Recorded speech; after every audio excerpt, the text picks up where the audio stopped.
Ça s'est passé dans les montagnes. En bas, dans la vallée, il y avait un tout petit village. Puis là-haut, accroché à la montagne, tout près de la grande forêt de sapins, il y avait une toute petite maison. Et dans cette maison, il y avait un grand-père qui vivait là, avec son petit garçon. Ils n'étaient pas bien riches. Dans cette maison, on mangeait plus souvent du pain que de la viande. Mais qu'importe. Qu'importe parce que ce soir-là, c'était Noël.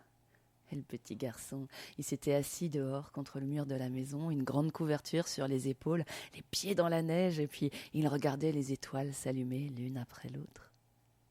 À l'intérieur de la maison, le grand-père, lui, il faisait des beignets, il cuisinait les beignets, le dessert des jours de fête, puis il les mettait à refroidir sur le bord de la fenêtre. Ça sentait bon. Le petit garçon, il sentait ça juste à côté de lui. Et puis ce soir, il mettrait du sucre sur les beignets. Avec son doigt mouillé, il ferait des petits points. Et puis, il les croquerait par toutes petites bouchées pour qu'ils durent plus longtemps. Puis quand il a ouvert les yeux, quand il est sorti de ses rêves, il a vu là un chien qui était assis à quelques pas de lui dans la neige. Un gros chien sombre, avec un drôle de regard jaune. Les babines retroussées, l'animal reniflait l'air en direction de la fenêtre. « Grand-père, grand-père, il y a un chien là dehors. Je crois qu'il a faim. » Un chien ?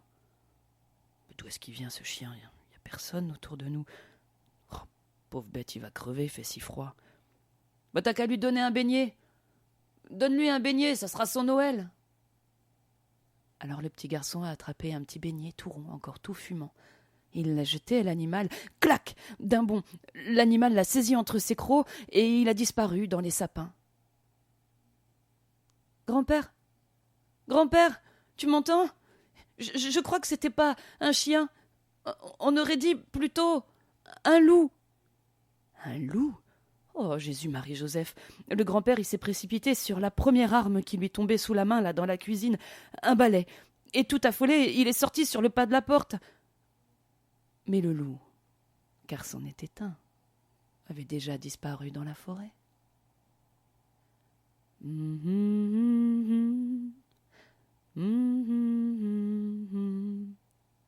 Ça a été un beau Noël. Et le grand-père et le petit garçon, ils sont restés longtemps derrière la fenêtre à regarder la neige tomber dans la pleine lune. Ils se sont régalés avec les petits beignets. Le grand-père a raconté des histoires dont seuls les vieux ont le secret. Et le petit garçon s'est endormi, les paupières pleines de beaux rêves. Et puis le lendemain matin, à la première heure, le grand-père il est descendu au village. Parce qu'il voulait savoir. Il fallait qu'il sache si on avait vu un loup. Si on l'avait vu, sûr qu'on l'avait vu. Une bestiole énorme. Un loup comme on n'en avait pas vu depuis longtemps.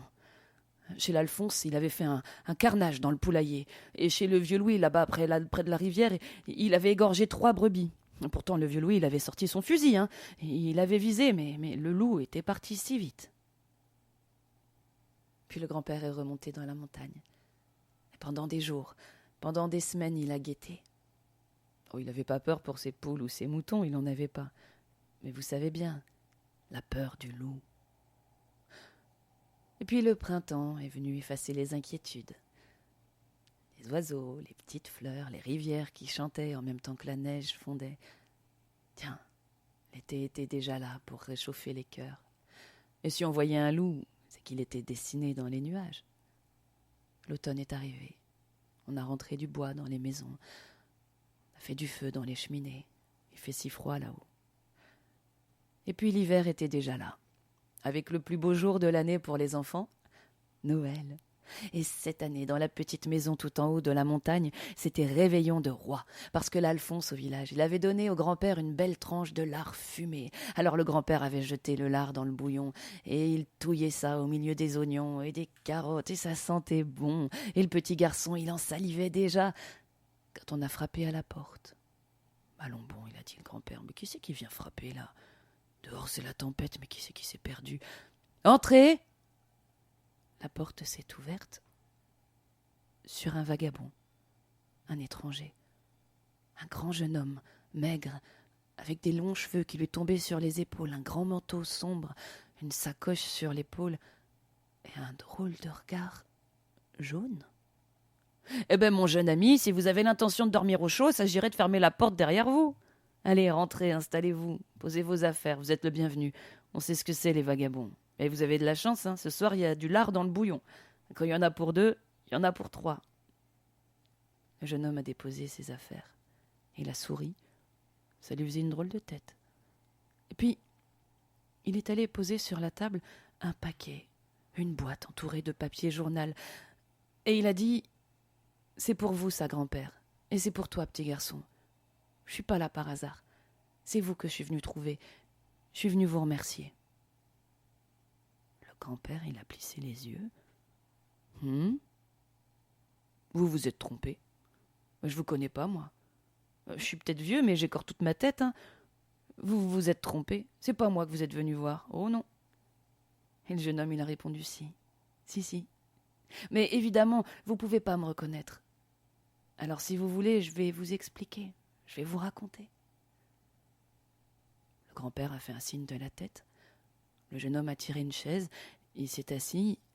Et voilà ce qu'il a raconté. Il a dit « Quand j'étais un petit garçon, quand j'avais ton âge à toi, petit bonhomme, j'habitais très loin d'ici, dans une ferme avec mes parents et mes sœurs. Oh, on manquait de rien. On était riches, on mangeait de la viande à tous les repas, on avait des terres, des troupeaux, des valets. Puis un soir de Noël, il y a un vagabond qui est passé par chez nous. Alors mon père, un bon chrétien, il l'a invité à se joindre à nous pour la soirée. Il mangerait avec nous, et puis après il irait dormir à l'étable. C'est ça qu'on fait dans les campagnes. Nous, on était tout contents, parce que quand un vagabond passe par là, on est sûr qu'il y a de l'ambiance, des chansons et des histoires. Mais celui-là qui était entré chez nous, il disait rien, pas un mot. Il nous faisait peur. Et quand mes sœurs se sont approchées de la sacoche qu'il avait laissée près de la cheminée, il s'est levé d'un bond. Il a dit « Faut pas vous approcher de ça, hein !» Il s'est assis. Il a continué à manger sa soupe sans dire un mot. Mais le mal était fait. Parce que nous, avec mes sœurs, on n'avait plus qu'une idée, plus qu'une envie. Il fallait qu'on sache qu'il y avait dans cette sacoche. C'était interdit. Alors il fallait qu'on sache. On a attendu, le cœur battant sous les couvertures, qu'il n'y ait plus un bruit dans la maison. Et puis on est descendu. La sacoche, elle était toujours là, près de la cheminée. Et mes sœurs, elles me chicanaient. Elles me disaient « T'es pas capable de regarder ce qu'il y a dedans ?»« Ben si, je suis capable. »« Non, t'es pas capable. »« Mais si, je suis capable. Alors vas-y, fais-le. » Alors je l'ai fait. J'ai soulevé le grand rabat de cuir. Qu'est-ce qu'il y avait là-dedans? Est-ce que ça allait pas me sauter à la figure? 1, 2, 3. J'ai plongé mes mains et c'était tout. C'était chaud. C'était une étoffe. J'ai tiré l'étoffe à moi. C'était un manteau couleur d'automne et ce parfum. Ça sentait la forêt, le sous-bois, ça sentait la terre humide autour des rivières, ça sentait la mousse sur les arbres, ça sentait l'écorce au soleil, la sève, ça sentait le champignon, le hérisson, le flanc des biches, le ventre des tourterelles. C'était si bon que sans même faire exprès, sans même le vouloir, je me suis enroulée dans cette étoffe. Et c'était bon, et mon cœur s'est mis à battre, et quelque chose s'est accéléré en moi, c'était si bon, et mes sœurs se sont mises à crier. Elles se sont mises à crier des hurlements de terreur, et moi je voulais leur dire « Mais quoi? Mais qu'est-ce qu'il y a? Qu'est-ce qui se passe? Mais quoi? Mais taisez-vous, vous allez réveiller tout le monde !» Mais tout ce qui est sorti de ma bouche, c'est « Mes mains, mes pieds, ils étaient couverts de poils. » J'étais devenu loup. J'ai à peine eu le temps de m'enfuir. Mon père me poursuivait déjà avec une fourche. Il ne pouvait plus me reconnaître. Et pendant toutes ces années, j'ai été loup. J'ai vécu dans la solitude au milieu des bois.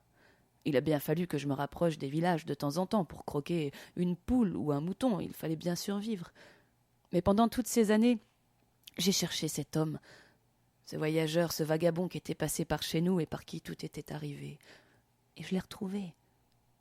Ici, dans les montagnes, tout près de là, un berger. Il m'a tout de suite reconnu. Et il m'a dit « Ah, te voilà, toi. Dis donc, t'en as fait du chemin pour me retrouver. T'es plutôt pas mal en loup. T'as de l'allure, avec ses yeux jaunes, ça te va bien, ça te va mieux qu'à moi. Enfin, j'imagine que si t'as fait tout ce chemin, c'est que tu veux savoir comment retrouver ta peau d'homme. Je sais pas si tu gagneras au change, tu sais, mais si tu veux redevenir un homme, il faut qu'un humain te fasse un cadeau le soir de Noël. C'est tout. Voilà, tu sais. Maintenant va-t'en, loup. Et ce cadeau, c'est toi qui me l'as fait, petit garçon. Quand tu m'as jeté ce petit beignet tout rond, tout chaud, il y a de ça 1 an. Alors voilà, grand-père, je me suis pas trompée. Je suis juste venue vous remercier d'avoir fait de moi un homme à nouveau.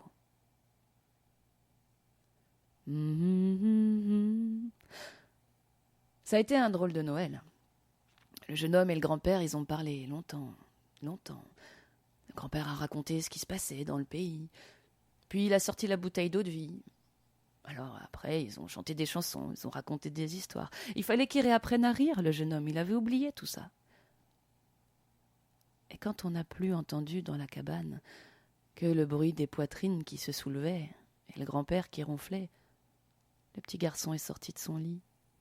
Il s'est approché de la porte. Il y avait une sacoche en cuir là. Il a soulevé le rabat. Il a plongé ses mains. C'était tout. Oh, c'était chaud. Ça sentait bon. Oh, la forêt. Ça sentait bon le sous-bois. Ça sentait les aiguilles de pin au soleil. Ça sentait la sève et la mousse. Ça sentait la terre humide autour des rivières. Ça sentait le champignon, le hérisson, le flanc des biches et le ventre des tourterelles.